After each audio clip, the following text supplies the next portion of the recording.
আচ্ছা, আপনাদেরও কি গরুর মাংসের কালা ভুনার এইরকম কালার আসছে না? নাকি অথেন্টিক চট্টগ্রামের কালা ভুনার টেস্ট আসছে না? যদি এমনটাই হয় আজকের রেসিপি আপনাদের জন্য। কারণ আজকে আমি কোনো রকমের নামি দামি মশলা বা উপকরণ ছাড়াই চট্টগ্রামের অথেন্টিক কালা ভুনার রেসিপি শেয়ার করব আপনাদের সঙ্গে। গরুর মাংসের কালা ভুনাটাকে একদমই সফট তুলতুলে তুলার মতো নরম আর সেই সঙ্গে পারফেক্ট একটা কালার আনার জন্য এই রেসিপিতে আমি যত ছোট বড় টিপস ফলো করেছি সেই সমস্ত টিপস সহকারে আজকে আমি এই রেসিপিটি আপনাদের সঙ্গে শেয়ার করার চেষ্টা করেছি, যেন আসছে কোরবানিতে আপনারা একদম অথেন্টিক একটা কালা ভুনার টেস্ট নিতে পারেন। আসসালামু আলাইকুম everyone, welcome to Afsara's mini kitchen. আজকের এই গরুর মাংসের কালা ভুনা করার জন্য আমি এখানে প্রায় 1.5 কেজির মতো গরুর মাংস নিয়েছি। আর এই মাংসগুলোকে আমি একটু বড় করে কেটে নিয়েছি, তবে আপনারা চাইলে ছোট করেও কেটে নিতে পারেন।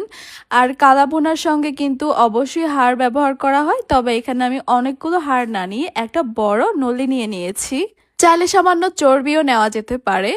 এবারে মাংসের মধ্যে আমি প্রথমে দিয়ে দিব 2 টেবিল চামচ আদা বাটা, এরপর দিয়ে দিব 2 টেবিল চামচ রসুন বাটা, 1 চা চামচ দিয়ে দিব কালো গোলমরিচের গুঁড়া, ধনিয়া গুঁড়া দিয়ে দিব 1 টেবিল চামচ, জিরা গুঁড়া দিয়ে দিব 1 টেবিল চামচ, গরম মশলা গুঁড়া দিয়ে দিব 1 টেবিল চামচ। আচ্ছা, এই গরম মশলার রেসিপিটা কিন্তু আপনারা আমার চ্যানেলেই পেয়ে যাবেন, চাইলে দেখে নিতে পারেন। হলুদ গুঁড়া দিয়ে দিচ্ছি 1/2 টেবিল চামচ। আর এখানে আমি একটা মশলা ব্যবহার করব যেটার নাম হচ্ছে রাঁধুনি। আমার মনে হয় আমরা কম বেশি সবাই রাঁধুনির সঙ্গে পরিচিত আছি।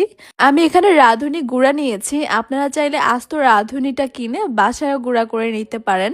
আর এই রাঁধুনিটা যে কোনো সুপার শপ বা বড় কোনো মুদি দোকানে খুব ইজিলি আপনারা পেয়ে যাবেন। আর যদি একদমই এই রাঁধুনি গুঁড়াটা না পান তাহলে বাদ দিতে পারেন, টেস্টে খুব একটা যে হেরফের হবে এমনটা কিন্তু না। আপনার বাকি রান্নার প্রসেস যদি ঠিক থাকে তাহলে গরুর মাংসের কালা ভুনা এমনিতেই মজা হবে আর কালো হবে। 1.5 টেবিল চামচ দিয়ে দিচ্ছি কাশ্মীরি রেড চিলি পাউডার। আপনারা এখানে চাইলে নর্মাল লাল মরিচের গুঁড়াও দিতে পারেন, তবে কাশ্মীরি রেড চিলি পাউডারটা দিলে কালারটা বেশি ভালো আসে। এরপর দিয়ে দিব 1 টেবিল চামচের মতো লবণ বা স্বাদ অনুযায়ী। টক দই দিয়ে দিচ্ছি 2 টেবিল চামচ। আর টক দইটা যদি একদমই হাতের কাছে না থাকে বাদ দিতে পারেন। দিয়ে দিচ্ছি একটা বড় সাইজের পেঁয়াজ কুচি, সঙ্গে দিয়ে দিব আমি 1 কাপ পেঁয়াজ বেরেস্তা। এখন এখানে কিছু গোটা মশলা দিব। প্রথমেই নিয়েছি আমি তেজপাতা, তেজপাতাগুলোকে একটু ছোট করে কেটে নিয়েছি। এরপর নিয়েছি 2 টুকরো দারুচিনি, আর সবুজ এলাচ নিয়েছি প্রায় 10 থেকে 12টার মতো, বড় এলাচ বা কালো এলাচ নিয়েছি 2টা, আর লবঙ্গ নিয়েছি 7 থেকে 8টার মতো। এবারে সবগুলো গোটা মশলা এখানে দিয়ে দিব। এখন এখানে দিয়ে দিব তেল। আমি এখানে 2 টাইপের তেল ব্যবহার করব। পেঁয়াজ বেরেস্তার যে তেলটা রয়েছিল সেইখান থেকে 1/2 কাপ দিব, আর 1/2 কাপ দিয়ে দিব সরিষার তেল।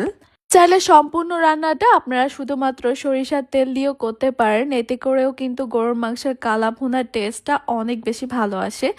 এবারে সবগুলো মশলার সঙ্গে মাংসগুলোকে খুব ভালোভাবে মাখিয়ে নিব। এই মাখিয়ে নেওয়ার ব্যাপারটা একটু ভালো করে করে নিতে হবে, কারণ এই মাখিয়ে নেওয়াটা অনেক ক্ষেত্রে রান্নার টেস্ট দ্বিগুণ বাড়িয়ে দেয়। মাংসের সঙ্গে মশলাগুলোকে খুব ভালোভাবে মাখিয়ে নেওয়ার পর যদি আপনাদের হাতে সময় থাকে এইভাবে মাংসটাকে ম্যারিনেট করে 2 ঘন্টার জন্য রেস্টে রেখে দিবেন। এতে করে কিন্তু মাংসটা অনেক বেশি সফট, নরম আর জুসি হয়। তবে আজকে আমার হাতে একদমই সময় না থাকার কারণে আমি সঙ্গে সঙ্গে চুলায় বসিয়ে দিয়েছি প্যানটাকে। আবার চাইলে আপনারা আগের দিন রাত্রেও কিন্তু মাংসটাকে ম্যারিনেট করে নর্মাল ফ্রিজে রেখে দিতে পারেন, এতে করেও মাংসটা অনেক বেশি জুসি, টেন্ডার, অনেক বেশি সফট হয়। চুলায় বসিয়ে দেওয়ার পর আমি খুব ভালোভাবে একবার নেড়ে চেড়ে দিয়েছি সবকিছুকে। এরপর একটা ঢাকনা দিয়ে ঢেকে দিব। প্রায় 10 মিনিটের মতো চুলার হিটটাকে মিডিয়ামে রেখে এইভাবে ঢেকে জাল করে নিয়েছি।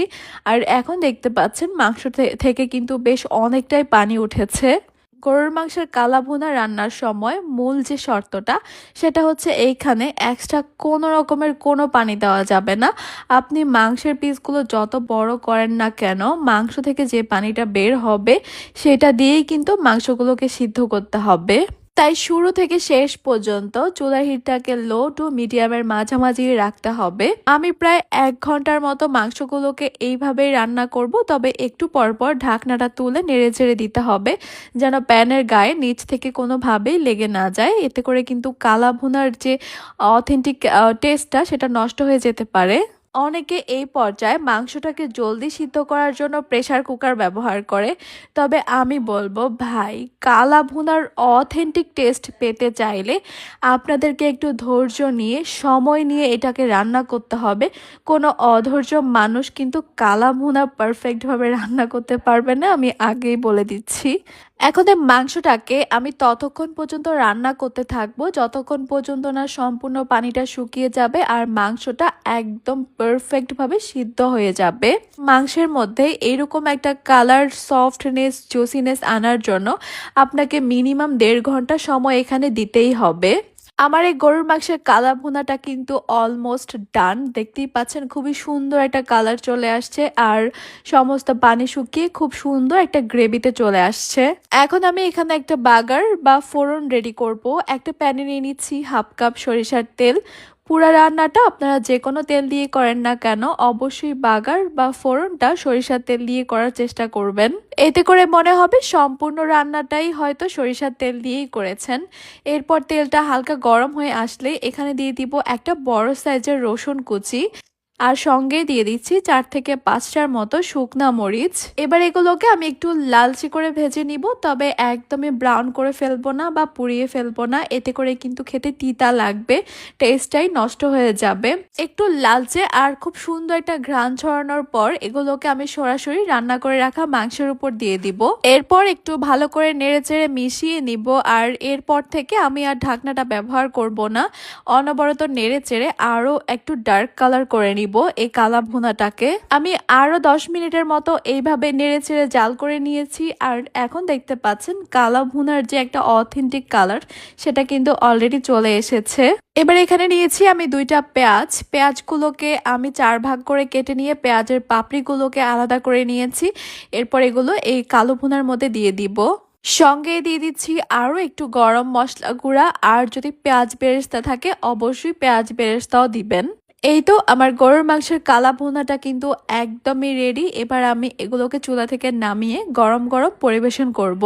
গরুর মাংসের এই কালা ভুনাটা পোলাও, রুটি, পরোটা, নান, সাদা ভাত যে কোনো কিছুর সাথে পরিবেশন করবেন, একদমই হিট হয়ে যাবে। আর যে কোনো স্পেশাল অকেশনের জন্য একদমই বেস্ট একটা আইটেম হচ্ছে এই গরুর মাংসের কালা ভুনাটা। তাছাড়াও প্রিয় মানুষের আরো একটু প্রিয় হওয়ার জন্য অথবা প্রিয় মানুষকে বশ করার জন্য এইরকম একটা সফট, জুসি, টেন্ডার গরুর মাংসের কালা ভুনার কোনো তুলনাই হয় না। আচ্ছা, আমার কি আর মুখে বলে দেওয়ার কোনো দরকার আছে এই গরুর মাংসের কালা ভুনাটা যে কতটা পারফেক্ট হয়েছে আর কতটা মজা হয়েছে? আমার মনে হয় আপনারা দেখেই বুঝে গেছেন। আশা করছি আমার আজকের রেসিপি আপনাদের কাছে খুবই ভালো লেগেছে আর সহজও লেগেছে। তাহলে আজকে এই পর্যন্তই। সবাই অনেক বেশি ভালো থাকবেন, সুস্থ থাকবেন, সবাই সবার জন্য দোয়া করবেন। আল্লাহ হাফেজ।